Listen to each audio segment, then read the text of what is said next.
Саламатсыңар балдар. Кыргызстандын жана дүйнөнүн тарыхы сабагы боюнча мен Мурзаев Сүйүнали 5-класстын материалында берилген гректердин байыркы цивилизациясы деген теманы силер менен биргеликте талкуулайбыз. Байыркы Грециянын жайгашкан урду, жаратылышы жана калкы. Греция Балкан жарым аралынын түштүк бөлүгүндө жана ага жакын жаткан аралдардан орун алган. Байыркы Грециянын түндүк бөлүгү Балкан тоо кыркалары менен чектешет. Эң бийик тоолору Олимп жана Парнас. Өрөөндөр, шалбаалар жана тоо кыркалары көп, бирок жери дыйканчылыкка ыңгайлуу.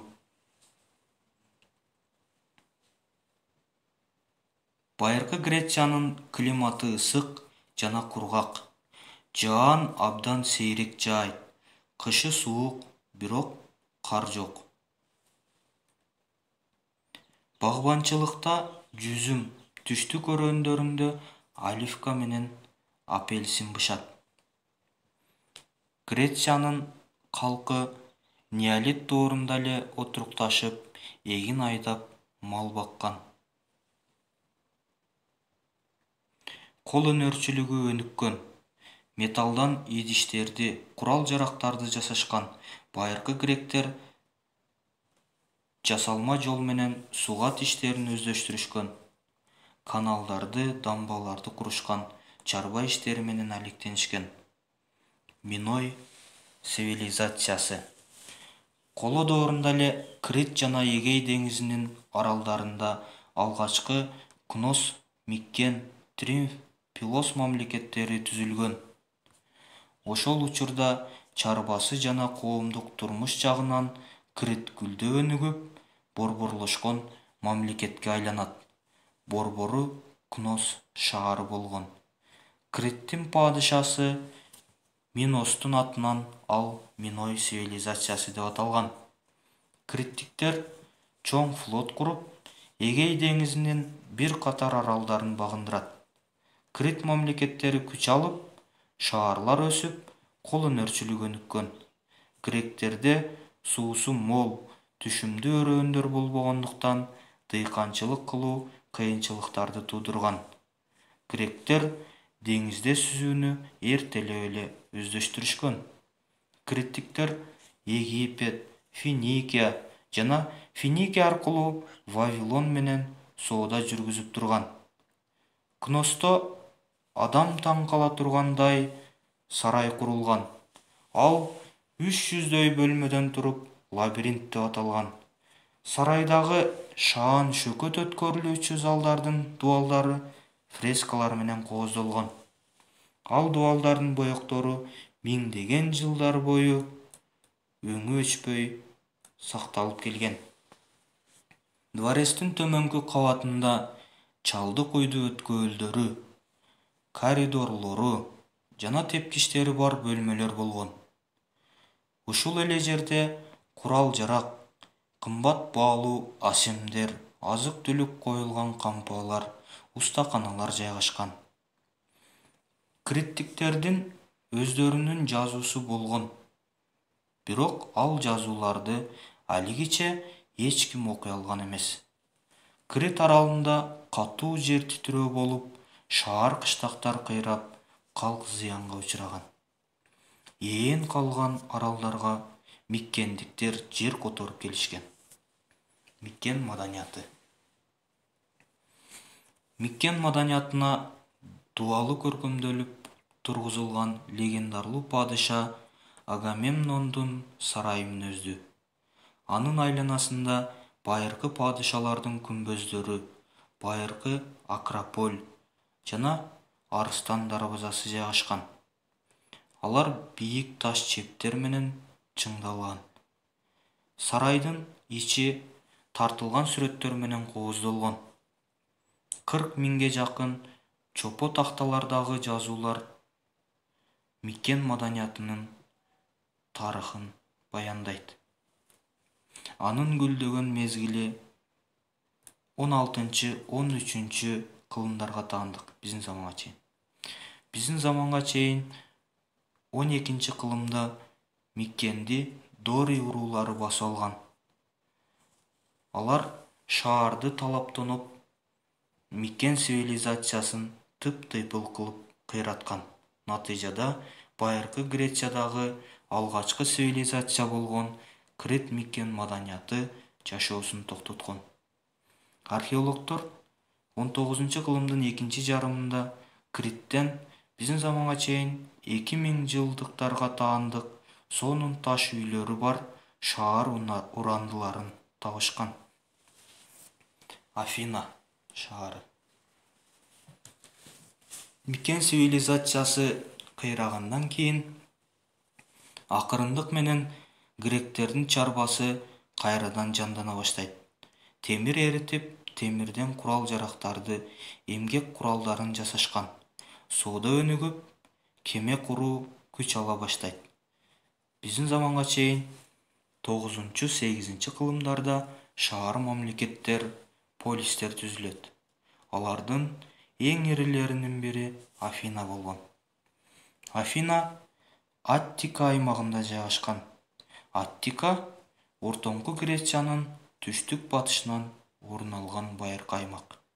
Аттикага байыркы гректер атайын бийик жерине чептей бекем коргонуучу жай болгон Акрополду курушкан.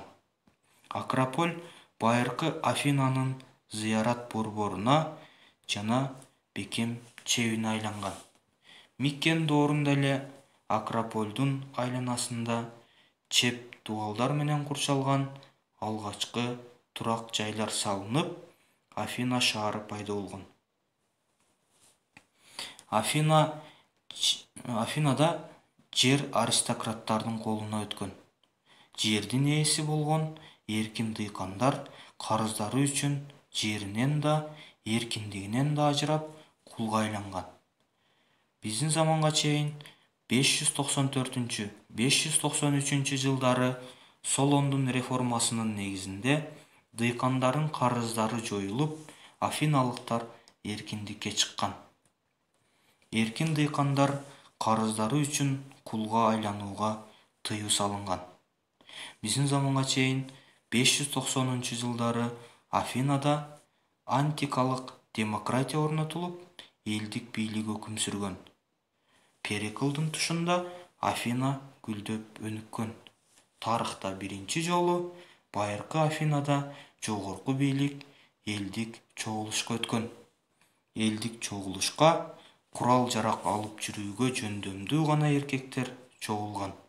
Ал эми аялдар жана эрксиз адамдар элдик чогулушка катышканга гана укук алган.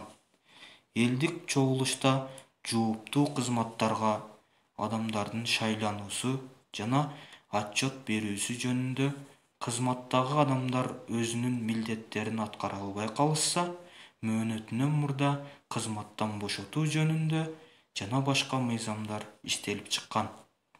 Маданияты өнүккөн. Акрополь ансамбли дүйнөлүк архитектуранын эң сонун үлгүсү болуп калган. Бирок бийлик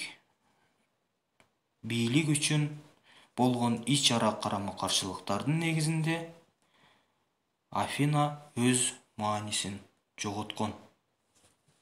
Спарта шаары. Греция эле эмес, бүтүндөй Европадагы маанилүү байыркы шаарлардын бири. Ал Грециянын аскердик күчүнө ээ болгон байыркы шаар мамлекет. Пелопоннестин тарыхында маанилүү орунга ээ.